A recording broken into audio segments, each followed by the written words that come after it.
let me tell y'all something, right? So, Brooklyn.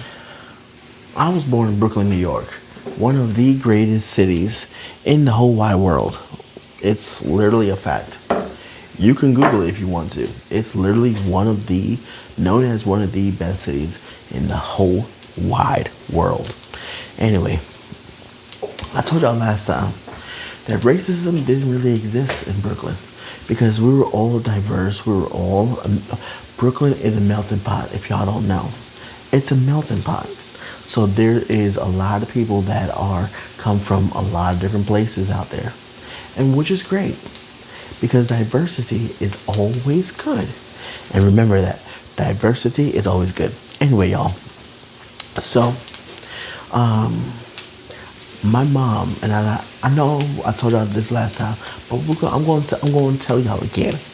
My mom, she made sure she really did make sure that that we were very mixing a lot of things that we did, which was good, right? Because you don't want your child to always grow up with this one mentality that, oh, I gotta stick with my peoples. I gotta be this. I gotta be over. You always want to show your child that you can have diversity. You can enjoy other different nationalities. You can enjoy other different religions or whatever. At the end of the day, you want your child to be the best that they can in whatever aspect of that looks like, right?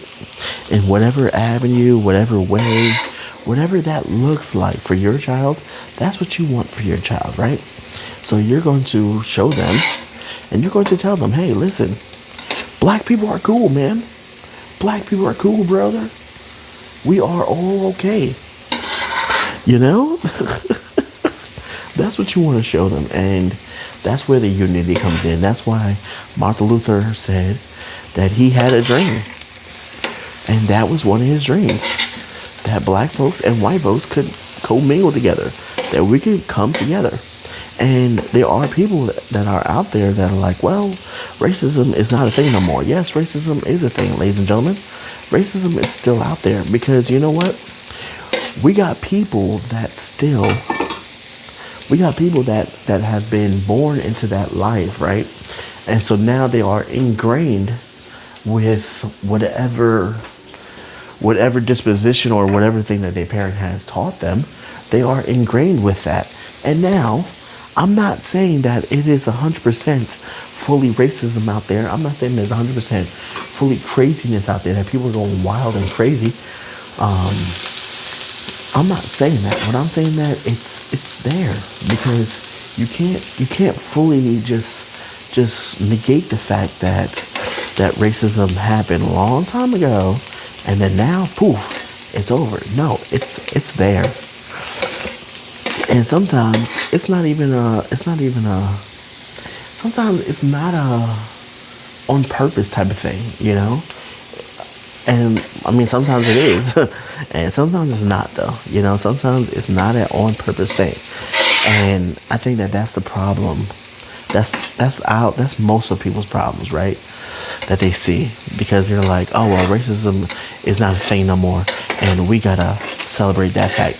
Actually, racism is still a thing, and it's going to be a thing as long as we have people that come from this ideology that black people are the worst, black people are this, black people are that, and I don't know, you just have that ideology in your mind about this. But I'm not saying that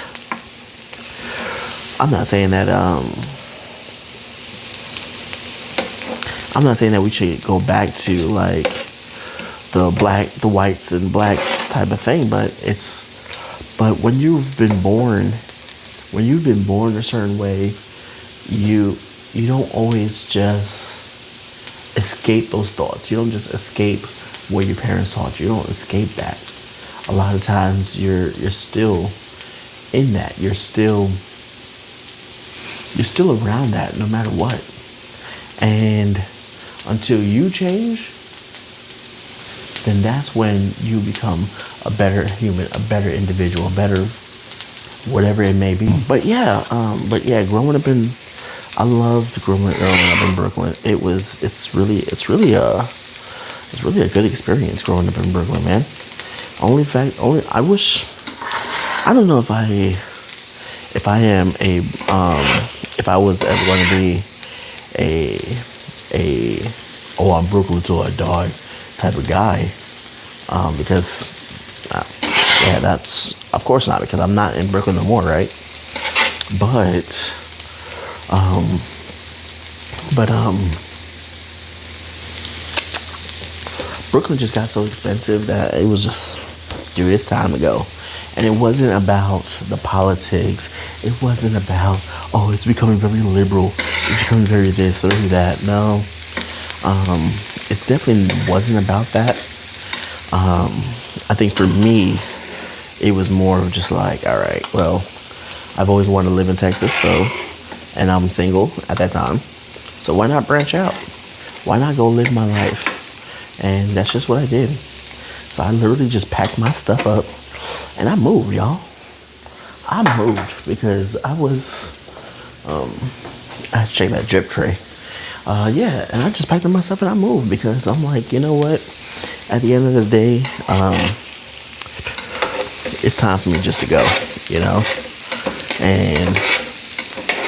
And that's just what it was.